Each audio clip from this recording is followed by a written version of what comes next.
अस्सलाम वालेकुम नाजरीन। एक अंग्रेज़ लड़की जिसका नाम शार्ले था, वो एक अमेरिकन नाइट क्लब में डांस करती थी। मंशियात के बहुत ज़्यादा इस्तेमाल की वजह से उसका दिमाग मफलूज हो चुका था। जब वो क्लब इंतज़ामिया के किसी काम की नहीं रही थी तो उसको एक प्राइवेट इदारे के सुपुर्द कर दिया गया था। नाइट क्लब में उसके जिस्म को इस कदर नोचा खसोटा गया था कि वो अक्ल व शऊर से बेगाना हो गई थी। वो दिमाग के एक मखसूस मर्ज का शिकार हो गई थी जिसमें इंसान महज थोड़ी देर के लिए होश में रह सकता है और फिर दोबारा अपनी पुरानी हालत में वापस चला जाता है। फलाही इदारे ने उसका बेहतरीन इलाज करवाया था मगर उसकी हालत संभल नहीं पाई थी। चंद दिन पहले वहाँ बतौर एडमिन एक नया लड़का आया था। जब उसने शार्ले की ये हालत देखी तो उसने शार्ले से पूछा कि तुम इस हाल में कैसे पहुँच गई। तो शार्ले कुछ बेहतर हालत में थी तो उसने रोकर अपनी रोदात सुनाते हुए कहा कि मेरे वालिद साहब महकमा जंगलात में ऑफिसर थे।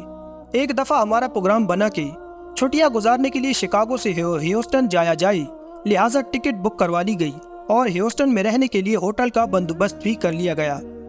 मगर रवानगी से एक दिन कबल मेरे वालिद साहब ने प्रोग्राम कैंसिल कर दिया और पूछने पर वजह बताई कि जहां वो जॉब करते हैं उनके ऑफिस में एक दरख्त लगा हुआ है जिसमें एक फाख्ता ने घोंसला बना रखा है। आज सारा दिन फाख्ता के बच्चे रोते और चिल्लाते रहे मगर फाख्ता नहीं आई। मुझे शक है कि फाख्ता किसी शिकारी की गोली का निशाना बन गई है या फिर उसे किसी शिकारी जानवर ने अपना शिकार बना लिया है। इसलिए मैं शाम को दोबारा ऑफिस जाऊंगा। अगर फाख्ता नहीं हुई तो उसके बच्चों के लिए खुराक का इंतजाम करूंगा और फिर ये मेरी रोज़ की जिम्मेदारी होगी, यहाँ तक कि वो बच्चे बड़े होकर खुद अपनी खुराक का बंदोबस्त करने के काबिल ना हो जाएं।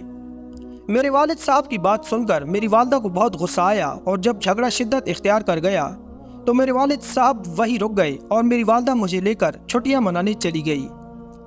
हम तकरीबन 2 महीने ह्यूस्टन में छुट्टियां गुजारकर वापस आए तो फाख्ता के बच्चे घोंसले से उड़कर खुद खुराक तलाश करने के काबिल हो चुके, मगर मेरे वालिद और वालदा के दरमियान पहले जैसी मोहब्बत ना रही थी, बल्कि मेरी वालिदा के दिल में बुग़्ज़ आ गया था कि मेरे वालिद ने हमारे बजाय एक परिंदे के बच्चों को हम पर तरजीह दी। मैं भी किसी न किसी हद तक अपनी वालिदा से मुत्तफिक थी और वालिद साहब से दूर हो चुकी थी। ये झगड़े शिद्दत इख्तियार करते गए, यहाँ तक कि मेरी वालिदा मेरे वालिद को छोड़कर अपने बॉयफ्रेंड के साथ चली गई और मुझे भी साथ ले गईं। वालिद साहब को छोड़ने के बाद हमने पलट कर कभी उनकी खबर नहीं ली।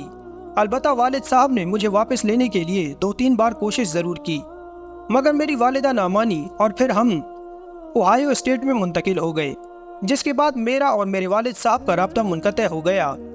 जब मेरी माँ बूढ़ी हो गई तो मेरी वालदा के बॉयफ्रेंड ने उन्हें घर से निकाल बाहर किया और वो एक ओल्ड होम में मुंतकिल हो गईं।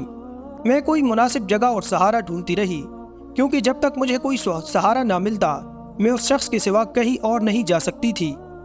फिर मुझे एक नाइट क्लब में जॉब मिली तो मैं यहाँ मुलाजमत करने लगी और यही रिहाइश पजीर हो गई।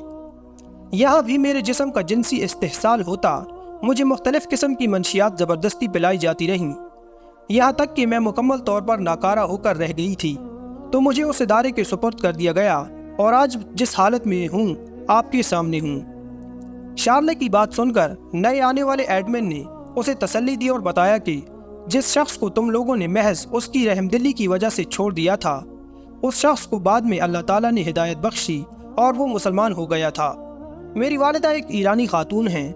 उस शख्स ने मेरे वालिद से शादी कर ली उस शख्स ने मेरी वालदा से शादी कर ली। यूँ मैंने जन्म लिया। मेरी परवरिश खालिस इस्लामी माहौल और नज़रियात के मुताबिक की गई। आज मेरे वालिदैन बुज़ुर्ग हैं और घर में आराम करते हैं और मैं उनकी खिदमत करता हूँ। ना सिर्फ मैं ख़ुद उनकी खिदमत करता हूँ बल्कि उनके ख्याल रखने के लिए मैंने 2 नर्सों को हायर पर कर रखा है और रिश्ते के एतबार से तुम मेरी बहन बनती हो। तुम्हारे और तुम्हारी वालदा के मुतालिक मेरे वालिद साहब ने हमको सब कुछ बता रखा है और तुम्हारे लिए ही मैं यहाँ आया हूँ। इंशाअल्लाह तुम बहुत जल्द सेहतयाब हो जाओगी और राह हिदायत की तरफ लौट आओगी। इन्हीं बातों के दौरान शार्ले दोबारा अपनी पुरानी कैफियत में जा चुकी थी और वालिद और भाई की लाख कोशिशों के बाद भी शार्ले की हालत में कोई बेहतरी नहीं आई और ना ही वो दीन इस्लाम की तरफ आ सकी। यहाँ तक कि लाशऊरी कैफियत के दौरान ही उसकी मौत वाक़या हो गई। उसकी मौत के सारे अखराजात उसके वालिद और भाई ने उठाए और उसके बाद उसके वालिद साहब ने बताया, दीन इस्लाम सच कहता है, कोई भी नेकी अच्छाई छोटी نہیں ہوتی۔ اللہ تعالیٰ جب چاہے کسی کو ہدایت کی طرف پھیر دے اور اگر چاہے تو بستر مرگ پر پڑے ہوئے بھی ہدایت نصیب نہ ہو۔ وائڈمن بتاتا ہے کہ مجھے پہلی بار احساس ہوا کہ اسلام میں رحمدلی کتنا بڑا اجر ہے۔ میرے والد صاحب فقط فاختہ کے بچوں پر رحم کی وجہ سے اللہ تعالیٰ کے اتنے قریب ہوئے کہ راہ ہدایت پا لی،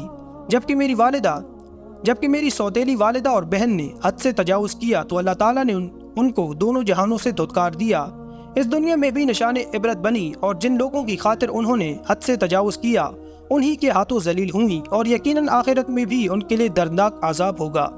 میرے والد صاحب نے ہماری ایسی تربیت کی ہے کہ ہم کوئی چھوٹی سے چھوٹی نیکی یا چھوٹے چھوٹے اچھے عمل کو ہاتھ سے نہیں جانے دے اور ان کی اس بات پر ایمان کی حد تک یقین رکھتے ہیں کہ کوئی بھی نیکی چھوٹی نہیں ہوتی۔ حضرت عبد الرحمن بن عبداللہ رضی اللہ تعالی عنہ بیان کرتے ہیں کہ رسول کریم صلی اللہ علیہ وآلہ وسلم نے ایک سفر میں پڑاؤ کیا۔ ایک شخص نے جا کر ایک چڑیا کے گھونسلے سے انڈے نکال لیے۔ وہ چڑیا آ کر رسول اللہ صلی اللہ علیہ وسلم اور آپ صلی اللہ علیہ وسلم کے صحابہ رضی اللہ عنہم کے سر پر منڈلانے لگی۔ نبی کریم صلی اللہ علیہ وآلہ وسلم کی نظر اس پر پڑی تو آپ نے فرمایا کہ اس پرندے کو کس نے دکھ پہنچایا ہے؟ ایک شخص نے کہا حضور صلی اللہ علیہ وآلہ وسلم میں نے اس کے انڈے اٹھائے ہیں۔ تو رسول کریم صلی اللہ علیہ وآلہ وسلم نے فرمایا جاؤ اس کے انڈے واپس اس کے گھونسلے میں رکھ دو۔ آپ صلی اللہ علیہ وآلہ وسلم نے شکاری پرندے نیز چیونٹی، شہد کی مکھی اور ہدہد کو مارنے سے منع فرمایا۔ حشرات الارض پر رحمت کا اندازہ اس روایت سے بھی ہوتا ہے کہ آپ صلی اللہ علیہ وآلہ وسلم نے گھروں میں رہنے والے سفید رنگ کے چھوٹے بے ضرر سانپوں کو مارنے سے بھی منع فرمایا ہے۔ ایک صحابی رضی اللہ تعالیٰ عنہ کی اونٹنی آپ صلی اللہ علیہ وآلہ وسلم کو دیکھ کر بلبلانے لگی۔ آپ صلی اللہ علیہ وآلہ وسلم نے اس صحابی رضی اللہ عنہ کو بلا کر فرمایا تم اپنی اونٹنی کا خیال نہیں رکھتے جو یہ مجھ سے شکایت کر رہی ہے، اس کا خیال رکھا کرو اور وقت پر چارہ اور پانی ڈالا کرو۔ نبی کریم صلی اللہ علیہ وآلہ وسلم کی رحمت کی گواہی لینی ہے تو اس فاختہ سے بھی جا کر لو جس کے بچوں کو صحابہ رضی اللہ عنہم نے ایک سفر کے دوران اٹھا لیا۔ تو فاختہ فریاد دے کر آپ صلی اللہ علیہ وسلم کے سر پر منڈلانے لگی۔ آپ نے فوراً اس کی فریاد کو سمجھا اور صحابہ رضی اللہ عنہم کو حکم دیا کہ فوراً اس کے بچوں کو واپس رکھو۔ رسول اللہ صلی اللہ علیہ وسلم جانوروں سے بھی نہایت رحم اور شفقت کا سلوک فرماتے اور ہمیں بھی یہی تعلیم دی کہ جانداروں پر ظلم اور زیادتی ہرگز نہ کرو، ان سے ہمیشہ حسن سلوک سے پیش آؤ۔ آج ضرورت اس امر کی ہے کہ ہم بھی حسن سلوک میں آپ صلی اللہ علیہ وآلہ وسلم کی پیروی کریں۔ ناظرین، اللہ پاک کو اپنی ساری مخلوقات سے بہت محبت ہے، بھول کر بھی کسی کو دکھ نہ پہنچائیں کیونکہ اپنی مخلوق کو دکھ پہنچانے والے کو اللہ اس دنیا میں بھی پکڑتا ہے اور جو کسی پر رحم کرتا ہے تو اس کو دنیا میں ہی اللہ اس کی